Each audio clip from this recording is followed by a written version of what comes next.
Assalamualaikum warahmatullahi wabarakatuh. Waalaikumsalam warahmatullahi wabarakatuh. Kepada yang terhormat Ibu fasilitator saya, yaitu Ibu Wahyu Budi Kutasari. Kepada yang saya hormati Bapak Sahrul Rosi selaku pengajar praktik, dan yang saya hormati Ibu Dwi Pusparini selaku guru kelas 2 di UPT Satuan Pendidikan SD Puspa 4 yang kali ini akan melakukan kegiatan praobservasi bersama saya.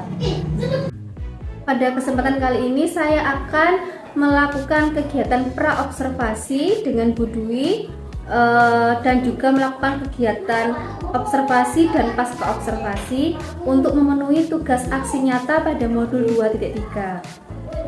Assalamualaikum warahmatullahi wabarakatuh. Waalaikumsalam warahmatullahi wabarakatuh. Bagaimana kabarnya Bu Dwi hari ini, Bu? Alhamdulillah sehat.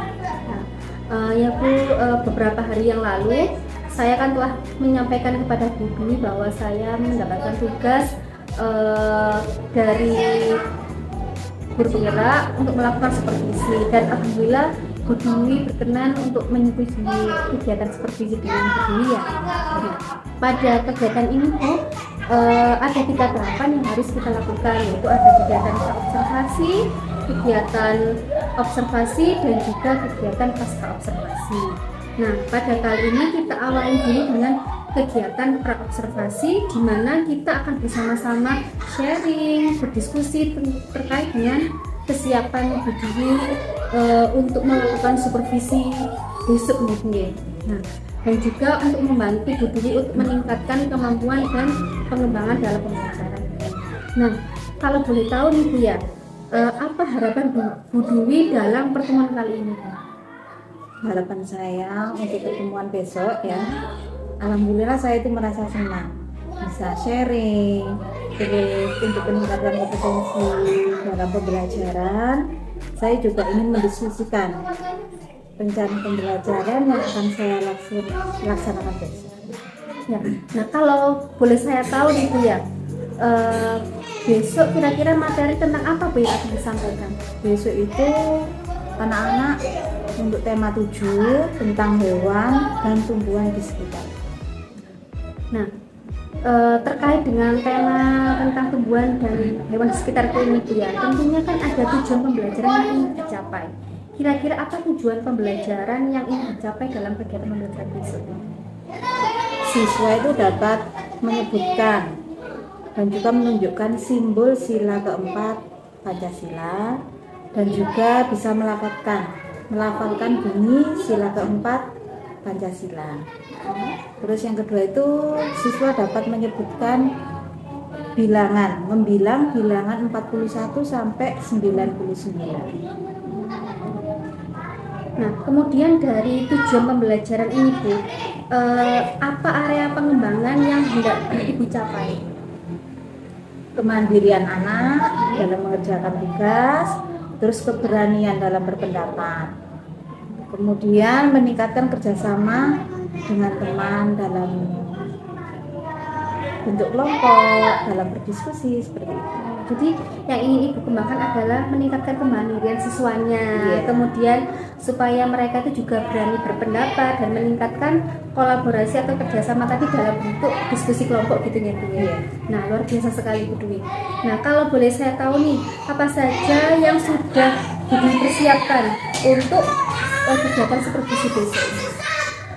Yang sudah saya siapkan yaitu RPP, terus lembar kerja siswa juga ada, terus baik kegiatan untuk individu maupun berkelompok untuk anak-anak. Ya, ini boleh saya lihat ya Bu ya RPP-nya? Oke, monggo.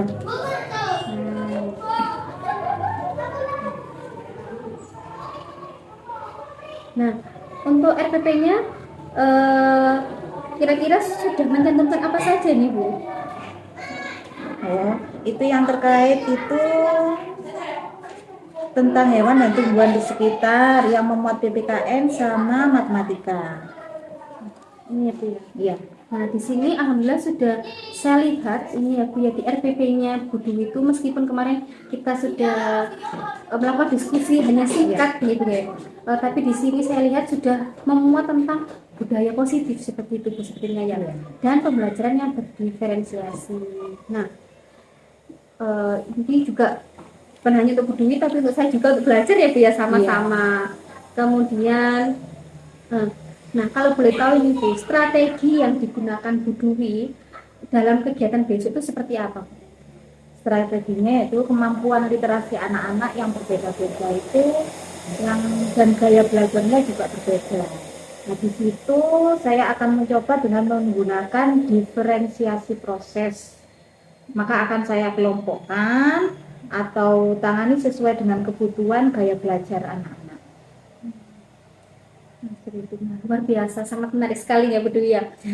Setelah saya mendengar persiapan-persiapan dari Bu Dwi ini terkait dengan tujuan pengembangan dan area pengembangan dan strategi yang disiapkan dari RPP juga, dari yang Bu Dwi sampaikan juga, kira-kira apakah masih ada yang perlu untuk didiskusikan atau Bu Dwi mempunyai kekhawatiran lah Bu mengenai pembelajaran besok ini? Ada, yaitu tentang pengelolaan waktunya itu. Kadang itu anak-anak kalau yang sudah bisa dapat dengan cepat menyelesaikan tugas-tugasnya itu. Tapi kalau ada yang belum juga kan kadang kasihan yang terlambat mengerjakan, kalau ditinggal nanti bagaimana, terus kita melanjutkan ke yang berikutnya juga bagaimana, itu yang saya khawatirkan. Jadi kekhawatiran betul ya. Berarti yang kekhawatirannya itu mengenai pengelolaan waktu anaknya seperti itu ya, lebih ke siswanya terhadap tugas atau tagihan tugas yang harus segera diselesaikan. Nah, kira-kira Bu, apa yang akan Ibu lakukan terhadap kekhawatiran yang Bu Dwi hadapi ini? Saya akan memberikan batasan waktu untuk dalam pengerjaannya itu, kemudian memberikan tugas yang sesuai dengan kemampuan siswa. Itu mungkin untuk yang belum lancar, misalnya dalam menghafalkan atau melafalkan butir Pancasila sila keempat. Yang untuk yang sudah lancar saya suruh menulis dengan itu bacaannya itu. Kemudian yang belum saya akan menggunakan seperti itu, membentuk kalimat kata, menyusun. Jadi ada kata anak tinggal menyusun saja gitu ya Bu ya. Jadi anak bisa selesai bersamaan seperti itu. Nah, ya Bu Dwi sangat menginspirasi sekali. Nah, jadi Bu Dwi akan mengingatkan juga kepada siswa gitu Bu ya, nantinya tentang batasan waktu pengerjaannya juga. Kemudian juga ada perbedaan atau bentuknya dari soal dalam soal tadi, supaya anak-anak bisa menyelesaikan semua tugasnya dengan selesai sesuai dengan potensi, sesuai dengan kebutuhan dan gaya belajar mereka. Nah, dari masalah ini Bu, dari kekhawatiran yang dihadapi Bu Dwi, yang dibayangkan oleh Bu Dwi adakah seseorang yang dapat membantu Bu Dwi atau yang ingin Bu Dwi minta bantuan lah supaya dapat mengatasi kekhawatiran yang sedang dialami ini Bu? Tentunya ya saya membantu adalah kerjasama dengan siswa, dimana ketika saya menjelaskan rencana ini, saya harap siswa itu dapat konsisten dengan waktu yang saya berikan, sehingga pekerjaan anak-anak itu bisa selesai dan kita juga bisa mendapatkan hasil dari apa yang kita harapkan. Ya, setuju sekali ya Bu ya, karena kan ini kekhawatiran yang Bu Dwi alami itu kekhawatiran yang ada di kelas bersama anak-anak, dan yang dapat membantu itu tentunya anak-anak itu sendiri untuk dapat mengatasi kekhawatirannya Bu Dwi seperti itu ya. Nah, kemudian dari rencana tadi Bu, dari pembatasan waktu, kemudian bentuk soal yang berbeda, kapan Bu rencana ini dapat segera direalisasikan Bu? Rencananya ini dapat segera dijalankan, yaitu besok ketika Bu Rani melakukan supervisi akademik di kelas. Itu Bu ya, jadi kebetulan sekali besok kita juga melakukan supervisi. Jadi besok rencana ini dapat segera untuk direalisasikan, dijalankan seperti itu Bu ya. Nah, Kemudian komitmen terhadap apa yang menjadi rencana mengenai langkah-langkah strategi penanganan yang akan dilakukan gitu Bu ya, komitmennya Bu Dwi. Nah kemudian berbicara tentang komitmen, nah apa komitmen Bu Dwi terhadap rencananya yang tadi komitmen Bu Dwi? Saya akan melaksanakan itu rencana pembelajaran yang sesuai dengan konsisten tadi, dengan ketepatan waktu juga.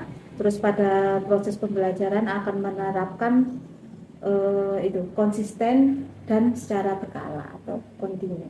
Jadi tidak hanya besok saja, tapi diharapkan bisa berjalan seterusnya. Seperti itu ya. Jadi anak-anak mulai terbiasa seperti itu. Nah,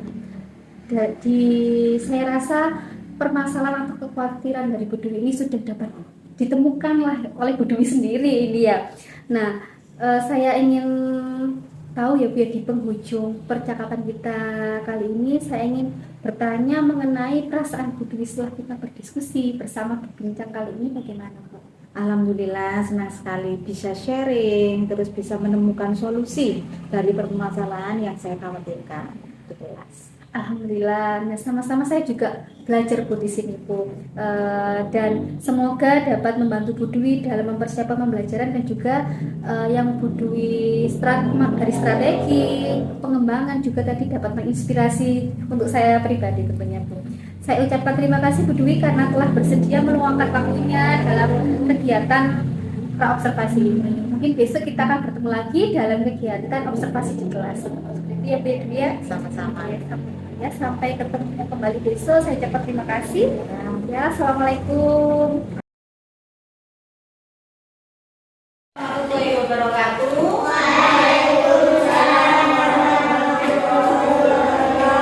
Bagaimana kabarnya hari ini? Sehat, baik, ya senang. Ayo, dosen disiapkan dulu, Putri.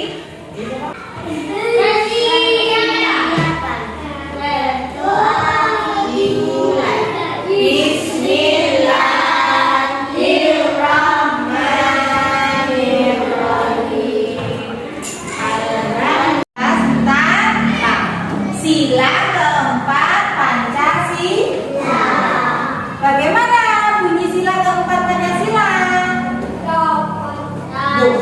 Sila keempat Pancasila. Pak.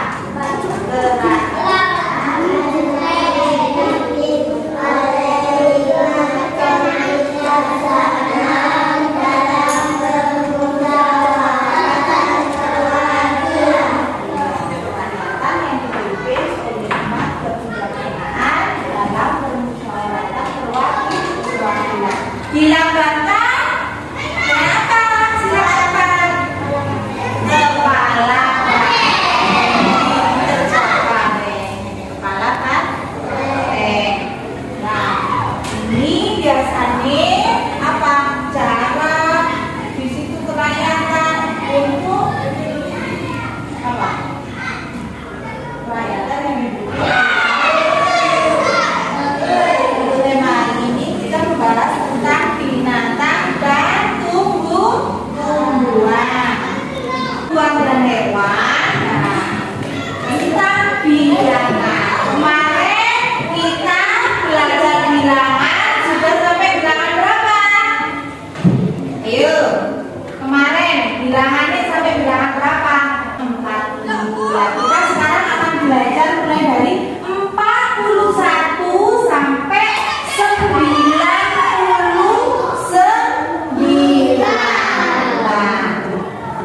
Bisa ya? Sekarang bisa. Pinter. Oke. Ini bilangan berapa? 41. Nah, cara dari mulai bilangan 41 sampai 99. 41. Terus setelah 41 berapa? 42. Terus 43. 45.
Lah dari sini bisa.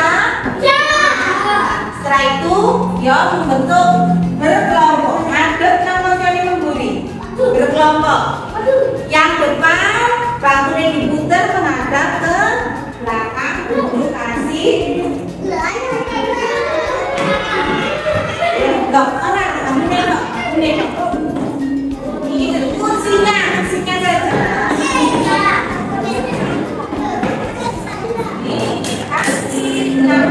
Lah, kursinya saja.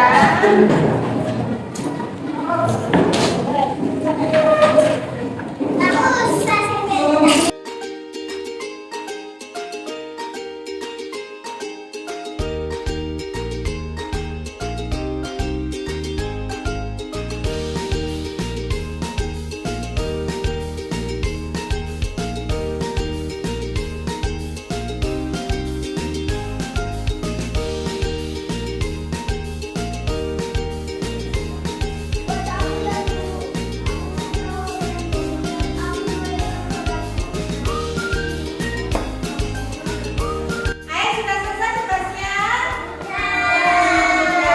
Sekarang siapa dari kelompok kalian yang mau maju ke depan? Oh ya, Ya. kelompok satu lewat maju ke depan. Di bawah? Di bawah itu lemari. Ya.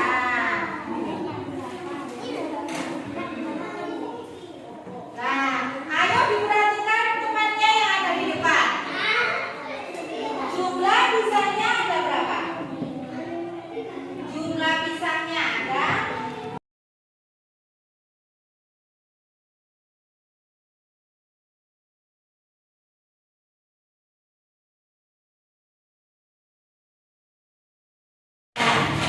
Untuk pelajaran hari ini kita tadi belajar tentang apa?